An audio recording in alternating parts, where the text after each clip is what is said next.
In this item, we've got a two-span beam, fixed ends at the end. We've got a roller support in the middle, 20-foot span on the left, so that's shorter than the span on the right. That's kind of interesting. But we also have twice as much second moment of area to the right. Also kind of interesting. We're asked to discuss whether this beam at B rotates clockwise, not at all, or counterclockwise as a result of this downwards movement. So let's think about this from either a slope deflection or a moment distribution kind of problem. And let's start with the the slope deflection approach. That our slope deflection equation would be 4ek theta n plus 2ek theta far minus 6ek psi nf plus a fixed end moment term. Okay, so that's kind of interesting. Alright, so interesting. So we don't have any applied loads. That goes away. We don't know what happens with this, but certainly we don't know what those values are. But if I'm gonna use this as a setup for the moment distribution problem, and that is that if I think about this as a system continuous like that, and I pull it down to here and I lock it into place, then in that temporary position, then each of these beams look something like that. And from a chord rotation standpoint, they're not going to have the same chord rotation because they don't have the same span length. The one at the left, right, so that psi AB is going to be equal to this delta over 20 feet, and as shown, that would be a positive chord rotation.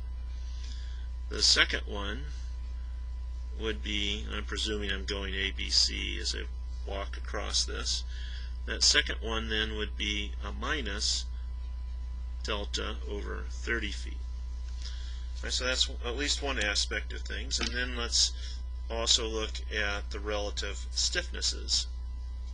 That KB equals I over 20 for the one on the left, KBC equals 2I over 30.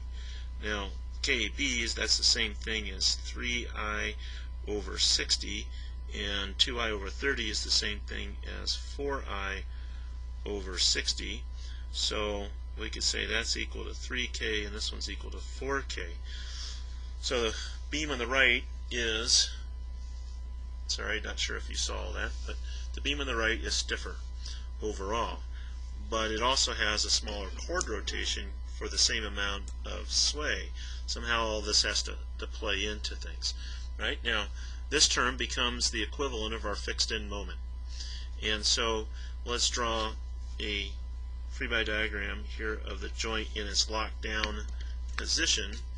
That we're going to have a moment. Let's take care of that opposite sign right off the bat. At the end of the member, it's looking that way, but on the member at the joint, it's going to look that way, and it's going to be equal to the 6ek sine f. So that's going to be, I've gotten rid of the minus sign, got in the way it's physically acting in this particular case. So 6 times E times the K times the psi, which was delta over 20. On the other side, we're going to get a moment on the end of the member that looks like that, and then therefore this way. So this one is fixed end moment BA, and that's fixed end moment BC, and that one's going to be acting in the way that it's shown. So the minus times the minus gets us to where we're at there. E times its K, 4K times delta over 30. Right, so that's kind of interesting here. I don't care about the 6E anymore. I don't care about the K anymore, the deltas anymore. I've got a I got a 3 over 20 for a fixed end moment compared to a 4 over 30. Right, now multiply up and down by 3 again, and we get 9 over 60 compared to 3 over or sorry, 2 over 2, that would be 8 over 60. And that tells me that that fixed end moment, BA, is larger than the fixed end moment, BC, in that ratio of things. And that tells me something important, because this is locked down right now, and as I look at this, I have a net moment that wants to rotate this thing in a clockwise fashion. So that's why I'm going to conclude here that on the basis of the fixed end moments, that joint B rotates clockwise.